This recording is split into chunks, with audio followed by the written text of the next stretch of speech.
Thanks for having a chat. And so you're the number one Mauritius player in history, so highest ranked and most credentialed, I would say. So, how does a young boy in Mauritius get into tennis?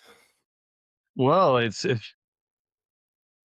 I started tennis, in the 80s, with the very I was like the very very very last generation that started with wooden rackets but then quickly changed to graphite and so on. Yeah. So a strange story. My both my parents are diplomats, so I grew up in Ethiopia. Okay. Yeah, they were based in Addis Ababa. So we would spend 9 months a year in Ethiopia and the rest of the time in Mauritius. Um, and so I learned to play tennis over there, 3,000 meters altitude on clay courts. Uh,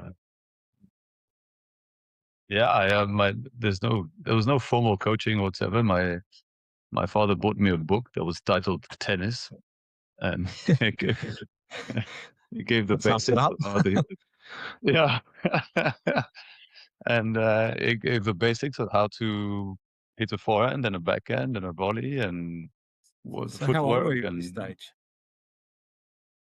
I must have been 7 years old. So my father played a lot of tennis with his friends. So the weekends were mostly he would play tennis, and well, there's a very nice country club where we were, and there were tennis courts and a swimming pool. And so he'd play a lot of tennis with his friends, and so I would always follow. Ended up playing against the wall a lot. So there was a wall, and I found that helped a lot to The to best to friend. improve at a young age.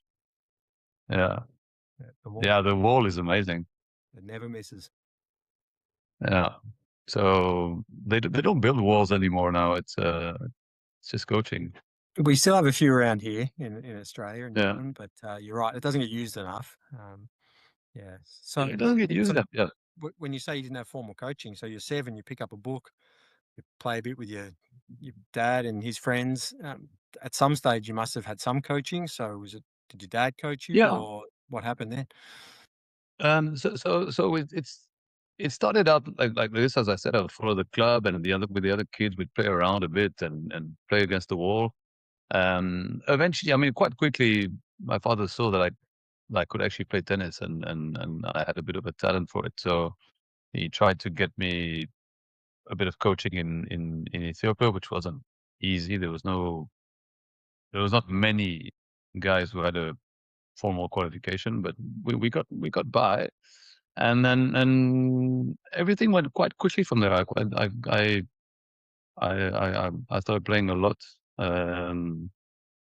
But spending a lot of time on court, so at least an hour and a half, maybe 2 hours a day, playing the whole weekends. And then I think my big break was when I was 14. Yeah, 14. I won the East African Championships in the age group, but I was the first Mauritian to do so. I was the first Mauritian to win a international competition. So I got noticed by the government here, and so they sent me to France. Okay. Yeah, so they sent me to France to in a tennis academy. Was that about age Um, 14, you said? so I was 15 when I left. So 14, I was still by that time. So by the time turned 14, we'd left Ethiopia, and we'd been spending time in Mauritius. And that's when sort of things got together, and then I got funding to be able to go to France. So I went to the academy, which is now it's the Moratoglu's academy. It's the same Ah, site, right. it's the same place. Yeah. Yeah, so it was already an academy. This is in 1994. Yeah, uh, and started practicing there. I got exposed to tennis much more when I was there. Uh, I have Was to it say was the French have a quite amazing system of They bringing do. up the youth. Yeah. Was it a Yeah. big shock to you to see European players, and was there a big difference? Do you remember? So for me, the big shock, and it took me a lot of time, is that I realized that I could beat them. uh, Okay. which I wasn't expecting. I was saying, I'm going to a big country, and these guys have had all this training, and but the fact that I'd spent so many hours on the court meant that I'd have quite a few things in my game that was solid. Um, so that was the good and bad uh, part of getting used to that. The big problem I had is I hadn't been playing a lot of competitions, Yeah. so I didn't have a lot of matches under my belt. Um, so that France was a chance to play a lot of matches and a lot of players and dealing with losing and all those kind of problems that tennis players have. I mean, there's a few more futures and challenges even now popping up in Africa, but I assume back in the 90s there wouldn't have been a lot of junior tournaments around, or you would have had to travel far. Yeah, yeah, I find the situation hasn't changed too much from the 90s. So we've got a bit more tournaments now, but not not as much as they should be. No. But I mean, to be fair, it's complicated to organize tournaments because they've got a quite a hefty budget to organize those tournaments, even the futures. Yeah. You've got a $10,000 or $15,000 prize money, plus you got hotels, plus you got and for countries with smaller budgets, it's actually difficult to organize them. Yeah. Yeah. So then, yeah, I don't know how they should manage it. I mean, the countries that manage to do a lot of futures are often the countries that have the Grand Slams. Yeah, correct. Um, Or Italy. yeah, or Italy. Yeah, well, Italy's got uh, some nice tournaments also. They do. I mean, with Rome and so on, which bring in quite a bit of money. Um, and that money enables to build up the futures and the challenges. Yeah, definitely. So Yeah. how long did you spend in France? So I spent a year and a half, and then government then sent me to America. So I went to South Carolina with I don't know if you've heard about the Vandermeer Pat and Dennis Vandermeer. They had an academy on Hilton Head Island in South Carolina. I was in America for about a year and a half, and then came back to Europe. I think Europe is the tennis is a European sport. Yeah, You walk in Paris and you've got kids with tennis rackets walking around, coming back and forth from the tennis courts. the same Same in over Spain. in Europe. Yeah, tennis is really it's a European sport, and you see it in the top 100 rankings. The Europeans have an edge. Yeah, yeah. Well, Um, I mean, coming from Australia, Australian players are always they have to be on the road if they're going to make yeah, make it in tennis. So it's hard because kids don't want to travel. They don't want to be away for yeah, 6 months or 9 months or 11 months of the year. So yeah. and Africa would be the same, and for you it'd be the same coming from Mauritius. But um, Yeah. yeah, so you would have been nearly out of juniors by the time you moved back to Europe. Then So I moved back to you. Yes. So I was just on the cusp. So moving out of junior, so I must have been 17 and a half, 18, and then starting to play the first futures. yeah, And move back to you. how did you find that step up in level from juniors to futures? Oh, it was difficult. Yeah, Yeah, yeah, it's tough. It's tough. It's funny because you come in as a junior on the future tour. You're talented enough to win matches, so you do win some, mm, but the guys who've been there for 3 or 4 years, they're tough as nails, huh? They yeah. yeah, they don't they They've don't probably give been you playing 1 point. futures. No, they've probably been playing futures since they were 15 years old. Anyway. Exactly. So it's a great yeah, it's a great learning experience if you want to tough it up and play matches. And I think the mistake I made, but that's also from not knowing, is that I probably had to play more matches, but closer to home. So I was living in France, and I think I should have just played as many matches in France as I could, but Yeah. instead I did spend a bit of money to travel to try and look for points in Yeah. easier There's plenty of places tournaments. still But do that now. yeah, but it feels like a shortcut, but it's not. Um, yeah. So the principle is saying that what's important is the level of tennis. If you have the level, you'll get the ranking. Or Yeah. you'll come. If you don't have the level, then yeah, you can chase points, and maybe for 1 year you'll have a nice ranking, but it's a fool's errand. A lot of people fall into that. Yeah, you fall into that sort of trap. Yeah. Yeah. Well, Mm. you got up to what, you 500 and something in the world, was it? Yeah, I was maybe 520 in singles and 520. Yeah. 280 in doubles, something like that. How long were you on the tour for? Yeah, just short of 9 years. Okay. So I stopped quite I stopped quite early. I was 24 when I was 24, 25. So I had 80 I had a ATP ranking for 9 years. So it was give or take so between the age of 17 Yeah. and 25, that kind of age. But yeah, I think I regret a bit stopping too early. I only started What was winning there a reason you proper match. stopped so early? Yeah, yeah. Unfortunately, yeah, my father passed away quite suddenly, uh, Okay. and he'd been a big influence in my life, and I sort of lost the fire for a few months, Yeah. uh, and that was enough to sort of not start again. Well, by the time I wanted to start again, it was too late. I was married, I had 2 kids. Everything happened very quickly, Yeah.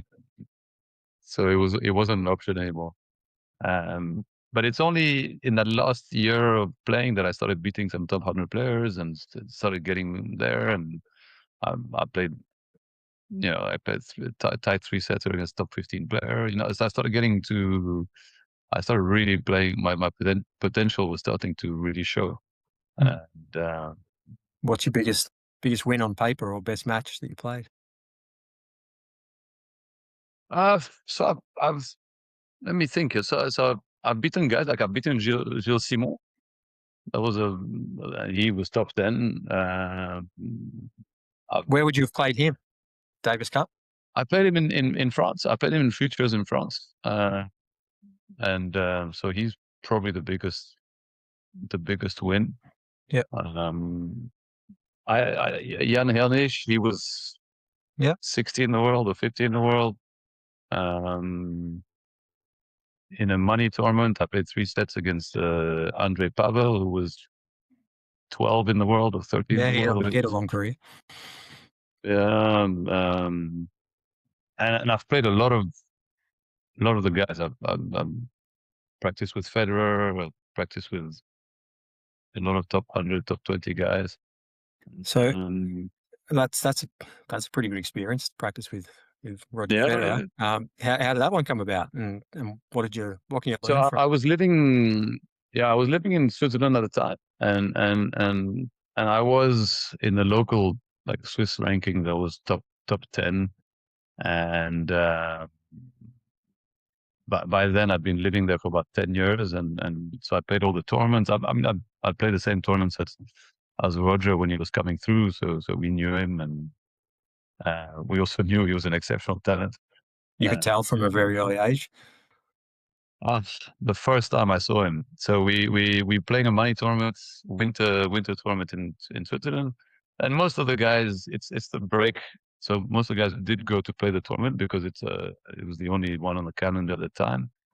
And one of my friends, Yves Allegro, who was also Davis Cup player for Switzerland, said, "Listen, we've come with a kid here. He's 15 years old, but I really struggled to win a set against him in practice." And so there's Roger in his books and for school, and he goes onto court without warming up, and he beats a guy that's 250 in the world and 6'2", 6'3", or 6'2", 6'1", whatever it was, hitting everything on half volley. And He's like, who is this guy? What is this? And then the worst part of it is in the first set, he's so lackadaisical. He didn't realize that he finished the first set. He won 6-2. He hadn't tied his laces. His shoelaces were still undone. So the coach had to shout at him. He was 15, like a 15-year-old kid. The coach had to shout at him, like, tie your laces, Roger. You're going to get injured like this. And then he tied his laces and he won the second set. And he won the whole tournament. Easy, like without even trying. Wawrinka, I beat Wawrinka. Wawrinka's another one, a good one on Well, mine. that's a good scalp to get. Yeah, that's not the best. We played twice. He beat me once. I beat him once. He beat me on clay. I beat him on indoors. Yeah. Hard court. Yeah. Yeah. So I spent a lot of time practicing with him also. Yeah. We did a lot of practicing together. Would you have been able to tell that he would win 3 Grand Slams? You know what? We couldn't even tell for Roger. So we thought Roger. We thought he might win 3 or 4 Grand Slams. He might be number 1 for a year or so. It's pretty hard to predict someone's going to win 20 plus. We're not expecting what happened. No. So Wawrinka winning Grand Slams, I think it was a big surprise. Yeah. But when you look back, he was the hardest worker of all of us. Okay. Yeah, he was in the gym. He was hitting. He was practicing. He hit the ball harder than anybody else. Well, maybe Verdasco. Verdasco was the only one that was hitting as hard as Stan. Those two players are very similar. I think Verdasco, being a lefty, probably had a bigger chance of winning slams. Somehow Stan pulled through, but Verdasco never did. Yeah. For me, those two are the same. It's the same. Yeah. They both had some pretty epic matches in Melbourne, that's for sure. Yes. Yeah. Yeah, I love those, huh? So, I mean, yeah, in your 9 years, you played the most Davis Cup matches for Mauritius. I think it was 18 matches. I think you played for, or you had 18 wins, perhaps it was. Yeah. You played Commonwealth Games. Yeah. Did you win medals at Commonwealth Games, or you won medals at, I think it's Southeast Asian Games, wasn't it? No, we no medals at Commonwealth Games. African Games, sorry. It was in the Indian Ocean Games that I won the Indian Ocean Games. How was the Commonwealth Games? Because that's a pretty. That was nice. I mean, it's not big for countries like America and France and what have you, but for the Commonwealth, it's quite a big event. Yeah, well, it was very special for me personally because my father had participated in the Commonwealth Games in the 50s, and he was a 400-meter runner. Okay. So there was a father-son sort of thing here, both going to the Commonwealth. Which games did you play at? 2010 in Delhi. Okay. I thought you might have been here in 2006 because I did go to the Melbourne Commonwealth Games. So. Yeah. Okay. No, I missed. Well, the thing is that tennis is very rarely included in the Commonwealth Games. That's true. And I think Delhi was a bit of an exception because they haven't had tennis at the next Commonwealth Games. But I have to say the Indians organized it very well. It was very well organized. Would that be a highlight, the Commonwealth Games of your career? Maybe not playing wise. I was on the end of my career, so it was a bit. I don't think I was competitive enough to be able to. I mean, you could win some matches, but you're definitely not in there for a medal. Yeah. Had it been 7-8 years earlier, I probably would have been in contention for a medal. But by then, I'd already married with kids and started to move on. I already started building my business, and so I already had a foot out of tennis. Yeah. So it was a highlight and a privilege to be there. But competitive wise, I don't think I was as competitive as I think I could be. Yeah. What do you find? I know you've only got a few more minutes, but what do you find was the hardest I guess, mental thing about transitioning from juniors to futures to, I don't know if you played satellites challenges or whatever the Yeah, case might both. be, but like, because it probably hasn't changed much for the kids coming up now. So it's a pretty hard sport mentally. What did you find the biggest challenges were? I think the biggest challenge of any tennis player, because tennis is an individual sport, and if you are good and talented, generally when you're 12, 13, 14, 15, you win every single match that you play. Yeah. And then you start losing matches. I mean, the stat is crazy. A player who is top 50 in the world loses as many matches as he wins. Hmm. You the way you deal with defeat will define you as a player. Yeah. You have to be able to know how to manage losing, and you have to be okay with it, and then frees you to play your own game. That's Were why you okay with it? Were you able to do it? no, at first, no, I had to learn. Yeah, you had to learn. You, but you learn by losing, because eventually you realize, you're like, well, you know what? The odds are that I'm 50% or 60% chance I'm going to lose this match. So I might as well just play my game. And that's why I admire Nadal a lot. So Roger was just super talented and better than everybody, and that was the end of story. It was normal. He was winning. Nadal, I think, is different. He managed to play every point as if it was the first point of the match. Yes. Um, and nobody has ever done that in tennis. It's a completely crazy mental achievement. Mm. Uh, and I think that's what every tennis player should strive to become, to be able to just play every point as if it's your first point of the match, and that's it. There's nothing more to it, and you can lose it, you can win it. There's no, there's no excuses. There's no, we just played and it happened. I Is there mean, anyone now on the tour that you can see with the Nadal mindset like that? I was gonna say maybe Sinner, but I don't know if Sinner is just because he's too good, that it's easy for him.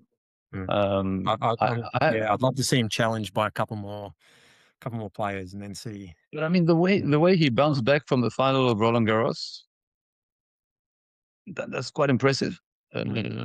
Mentally, to come back and then win Wimbledon behind that, because that loss probably hurt a lot. The 3 match points, and Oh yeah. um, I'm a bit disappointed with Alcaraz. I thought Alcaraz would be the heir to Nadal, um, and very strangely for a Spanish player, he spends a lot of time complaining and schedule, and like he pulled out of Barcelona.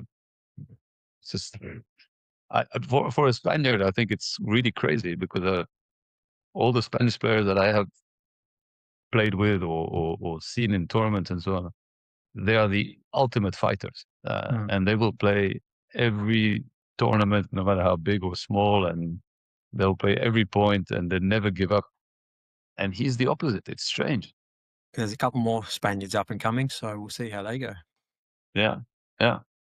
But when you think about the David Ferrer and the guys playing with Nadal, so Yeah.